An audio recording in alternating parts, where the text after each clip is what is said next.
LaSalle, my name is Danny Rovi. For today's installment of the WEXP show, we are focusing on Veterans Day, and I'm joined by three of our LaSallian staff who have served our country, Brother Tony, Mr. Miller, and Mr. McNamara. Gentlemen, it's a pleasure to have you here today.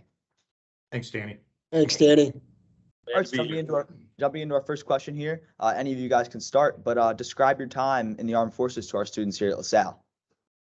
Well, Mr. Miller, why don't you go ahead? You have seniority on us. Okay, I served in Vietnam from 1969 through 1970. I went in 1968, and I got out in 1970. Mr.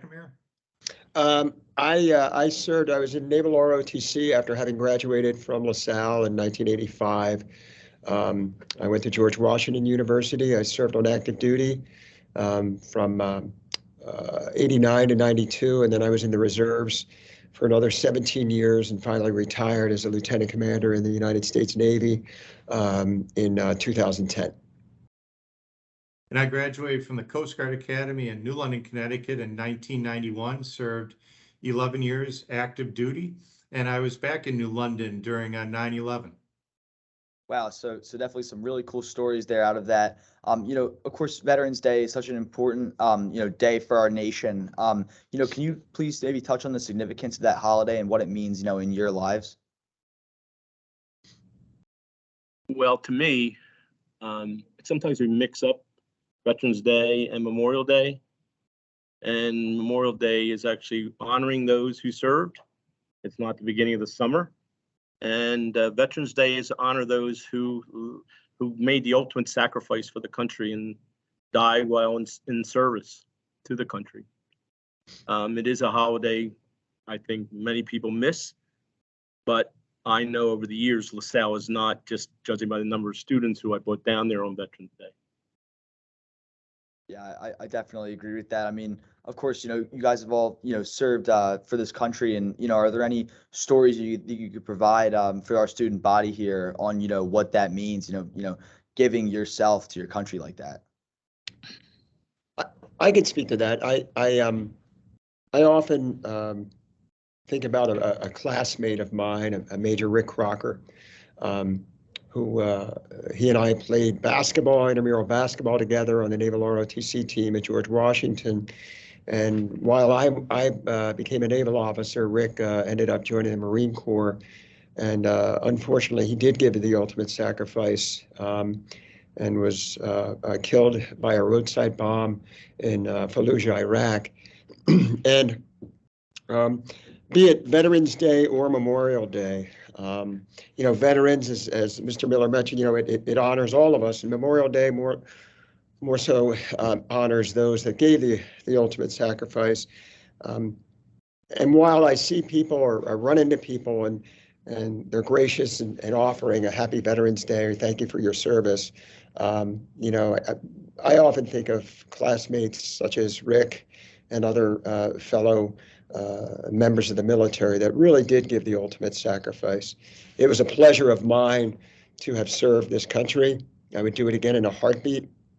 It is far and away the greatest thing I've ever done in my life, short of marrying my wife, of course. But to me, Veterans Day means to really honor, obviously, folks such as Brother Tony and Mr. Miller, but I often think of those that gave the ultimate sacrifice. Yeah, of course, that's a phenomenal answer. Brother Tony, I'll let you speak on that as well. If you'd like to share anything at all. Yeah, and I've rubbed elbows with all different armed forces, but something also to remember is the spouses and the children, because with the Coast Guard, a 6-week patrol is a long patrol, and you're out at sea. For the Navy, 6 weeks is nothing. They can have 3 month, 6 month, 9 month patrols, and I've heard stories of Navy ships coming into port. There's an emergency, they turn right around after being at sea for 6 months, and they're out another 3 months on patrol. And the sacrifices, you sign up when you're in the military and you understand what's expected of you. Your spouse doesn't always, she or he did not sign up for that. Your kids did not sign up for it. So that is part of the deal, and also part of the promise that the United States citizens make to these families. If you are wounded, if you are injured, when you retire, you have promised to defend this country, but basically, there is a promise that's made between the American people and those that serve. Yeah, I agree. And, for a day that's full of honor, what can our students here at LaSalle do to honor this Veterans Day? I would just say that service is still a part of LaSalle. I consider it a privilege to have served my country, and I consider it also a privilege to be called to be a brother. And it wasn't that I disliked the military, the Coast Guard, I loved it. But there was just one other thing missing that I found when I became a brother. So service is still an honorable profession. Mr. Miller? He was coming back from Vietnam. I had the absolute pleasure to bring a history of Vietnam course to LaSalle. And basically it took 64 trips to Washington, D.C. on a Sunday where the kids gave up their own time. We went to Washington, we went to Vietnam Memorial. We recognized names on the memorial. We went to Arlington, changing of the guard. My last maybe 4 or 5 trips, we actually would go to Travis Mannion's grave. And we would come back and we would talk about those type of things of what war means. And as some people try to glorify it, you have to understand what it really does mean. And I really made that a point of giving them that basic background. And basically every branch out day, LaSalle has sent students to the Vietnam Memorial in Philadelphia.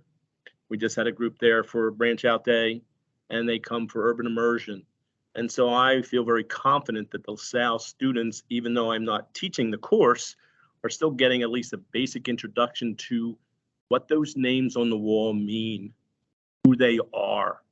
And that is really, really important for me to make sure that students never forget.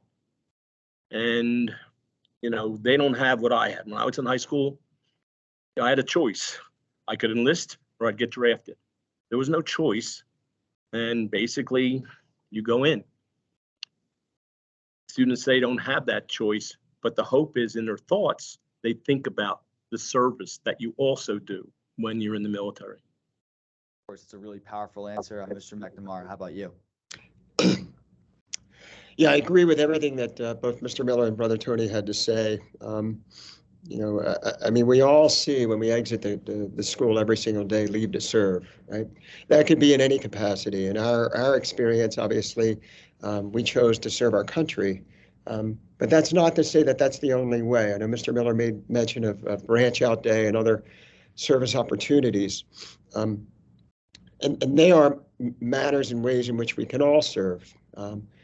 Right now, and correct me if I'm wrong, gentlemen, I think the number is about 1% of Americans have had the privilege to serve in the armed forces, and we're fortunate enough to have been part of that number. I would just like to say that just to honor those, not even so much myself or Mr. Miller, Brother Tony, but really I think mostly, as I said earlier, about those that have passed as a result of having served our country. It was my privilege and honor. It's opened so many doors.